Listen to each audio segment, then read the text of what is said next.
Okay, here we have Mr. George Wilhelm Friedrich Hegel, and this is Hegel's Dialectic, for which he is quite famous in the world of philosophy.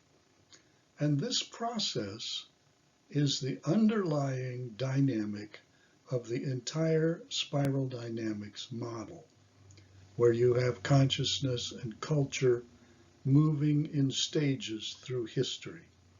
So here is how Hegel's dialectic works. So we start with a thesis, and that could be simply a country, let's say, with a very oppressive, brutal kind of government. Could be Stalin or North Korea. That is the thesis. That's the situation. And that will eventually generate its opposite, the antithesis. So in the case of North Korea, you have people who want freedom. They have a government that's oppressive. They want freedom. So that creates conflict. And out of that conflict, according to Hegel's dialectic, comes a new synthesis. Somehow it works its way through with lots of messiness and creates some new state of being.